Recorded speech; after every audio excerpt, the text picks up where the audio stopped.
Hey guys, welcome back to the workshop. So a little bit of a backstory for today's video. When I was working on cutting out my Mercy wings from a single piece of aluminum, I realized the technical limitation of one of my tools that I've been using, which is the metal cutter. A cutter like that just has a finite amount of cutting distance before you run into the cutter itself, and then you need to bend the parts to sort of like wrap around it if you want to continue on. The amount of extra damage that I needed to fix on my wings just to make them smooth again really annoyed me, so I needed a solution, and I think I have it right here. Yeah. Boom. This box contains a different kind of a cutter. It's a throatless cutter, which means that it should be able to cut long pieces of metal, just like my Mercy wings, for example, without needing to bend them. Let's unbox it together and do some tests and first impressions. It cost around 100 euros. It wasn't terribly expensive, so I don't expect that much, quality from it. But, it's quite pricey still for a hand tool, so it should at least cut aluminum. So this is how it looks. A little manual. Don't stick your fingers in this. Yeah. It's pretty heavy. The lever. Screwdriver. That's kind of weird. Alright, so that's it. Okay, so let's take a look at it.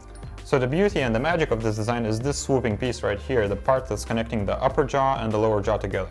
Because of this, when the metal is passing through the cutter, it can actually go straight. It doesn't need to bend up or down that much, and that means the parts should come out way more straight. The included screwdriver, it seems, is to adjust the blade angles. I guess it will take some time to dial in the perfect settings. Let's put on the handle and do some cutting.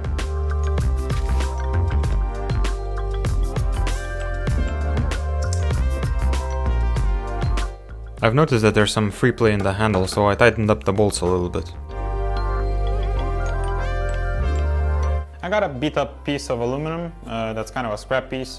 Let's try cutting it. Okay. Well, it's going fairly well.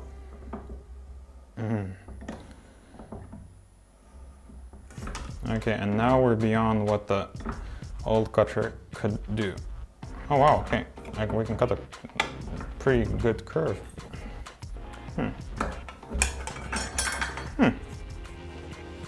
This is actually pretty neat. It did beat up the bottom part here, but I think it's because I cut such a narrow slice. But I think if I was cutting a big sheet, it would be straight, just like this one is. But yeah, honestly, I'm really impressed because I didn't even do any adjustments to the blades themselves. It seems to be cutting fine out of the box.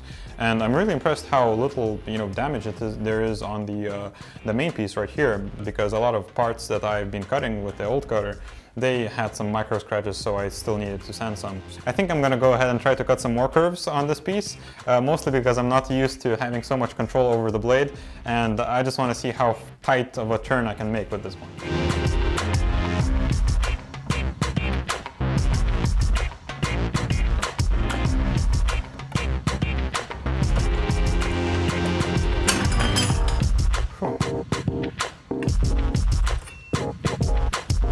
Actually, it turned out way better than I expected. I mean, I was really yanking really hard, and you can see that the metal is a bit bent, but that's just, because I was so forceful. I'm impressed how tight of a curve you can actually cut out, because you usually would not be able to even cut this tight of a curve even with shears, like hand snips.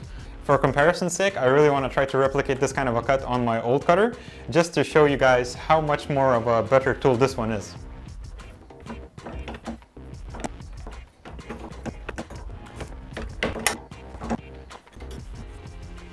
Yeah, like expected, you cannot do curves at all. There's just too much stuff in the way. You cannot really do tight curves. It does cut straight lines fairly well, but that's still only within the cutting distance that it's capable of without warping the part. Yeah, now I'm even more excited to use the new cutter. That's it for today, guys. I hope you learned something, probably about a tool that you have not even seen before.